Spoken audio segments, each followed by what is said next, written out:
संजू वर्मा, कौन सा तूफान आने वाला है? प्रधानमंत्री किसकी तरफ इशारा कर रहे हैं? मानक जी, पहले तो आपको बहुत बहुत बधाई। आपकी जो इंटरव्यू थी प्रधानमंत्री नरेंद्र मोदी के साथ, वो जबरदस्त थी और लगभग 24 घंटों तक ट्विटर पर ट्रेंड भी करती रही। खैर, अभी जो खास मुद्दे की बात है उस पर आते हैं। यहां पर आलोक शर्मा ने कहा कि उनकी यानी कांग्रेस की नीयत साफ है। तो मैं ये बता दूं कि बंगाल में यही कांग्रेस लेफ्ट के साथ मिलकर बोलती है हम चुनाव लड़ेंगे, और यही कांग्रेस केरल में लेफ्ट के खिलाफ चुनाव लड़ती है। यह रही इनकी नीयत की बात। यही कांग्रेस पार्टी दिल्ली में आम आदमी पार्टी के साथ अलायंस में चुनाव लड़ रही है, और यही कांग्रेस और आम आदमी पार्टी पंजाब में एक दूसरे के खिलाफ चुनाव लड़ रहे हैं। तो यहां बैठकर जब ये लोग कहते हैं अरे भूकंप आ जाएगा, अरे नरेंद्र मोदी की तानाशाही खत्म हो जाएगी, तो मैं आलोक शर्मा को बता दूं, पहले तो नरेंद्र मोदी की कोई तानाशाही नहीं है। 2024 में जो होगा वो तो 4 जून को देखा जाएगा, पर 2014 में चल हो जा शुरू। केसरिया से मन जोगी हुआ रे, दिल झूमे देखो पतवारा हुआ रे, दिल झूमे देखो पतवारा हुआ रे। हर पल मनाओ केसरी त्योहार। विमल बोलो जुबान केसरी।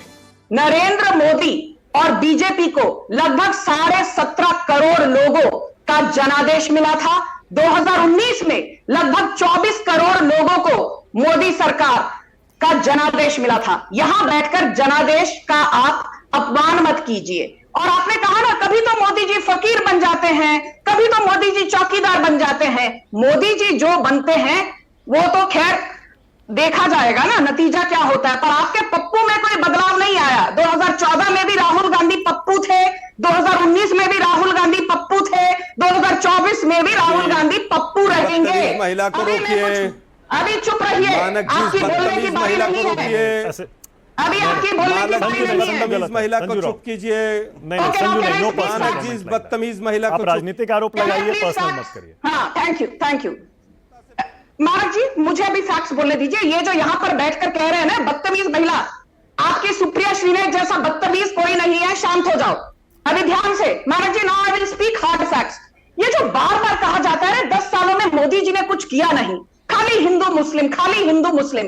30 सेकंड में मैं ये डेटा बहुत बार दे चुकी हूं, पर कुछ चीजें बार बार दोहरानी पड़ती हैं ताकि अज्ञान कांग्रेसी इसका संज्ञान ले। क्योंकि आपके दर्शक तो बहुत स्मार्ट हैं, उन्हें तो ये सब पता ही है जमीनी हकीकत क्या है। इसलिए तो मोदी जी बार बार आते हैं, और इस बार भी जो राम को लेकर आए हैं हम उन्हीं को लेकर आएंगे। सुनिए, अभी 30 सेकंड में 12 करोड़ से ज्यादा शौचालय स्वच्छ भारत अभियान के तहत 4 करोड़ से ज्यादा लोगों को घर दिया गया। प्रधानमंत्री आवास योजना के तहत 81 करोड़ लोगों को हर माह मुफ्त का राशन दिया जाता है। 10 करोड़ से ज्यादा महिलाओं को उज्ज्वला योजना के तहत सब्सिडाइज्ड गैस सिलेंडर। फिर बात करते हैं, 40 करोड़ से ज्यादा लोन एप्लीकेशन प्रोसेस हुई मुद्रा लोन योजना के तहत, और इसके जो अंडर 31 करोड़ लोन एप्लीकेशंस तो सिर्फ महिलाओं की प्रोसेस हुई हैं। फिर बात करते हैं, प्रचार खत्म हो गया है। पेंशन संजू, प्रचार खत्म हो गया है, कल आखिरी वोटिंग है। एक minute Manak ji, please, I did not heckle you.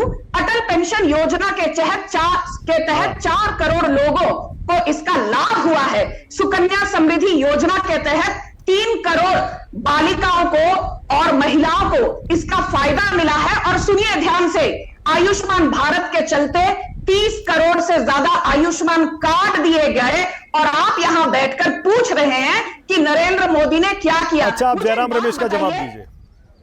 Jairam Ramesh का जवाब दीजिए। जयराम रमेश कह रहे हैं एनडीए टूट जाएगा 4 जून के बाद, और एनडीए में शामिल पार्टियां इंडिया गठबंधन की तरफ, कांग्रेस की तरफ चली जाएंगी। अगर कहीं बहुमत से थोड़ा पीछे रह गए, क्या यह संभावना है? मानक जी, इसका जवाब मैं सिर्फ 10 सेकंड में दूंगी। एक बहुत दिलचस्प डेटा मेरे सामने है। हर अलायंस में, हर गठबंधन में जो सबसे बड़ी पार्टी होती है, the fulcrum of the alliance, वो कितनी मजबूत है, पूरा अलायंस उस पर टिका होता है। अभी ये जो डॉट अलायंस है, इसमें कोई भी पार्टी ये नहीं कह सकती दावे से कि भाई we are the fulcrum of this alliance.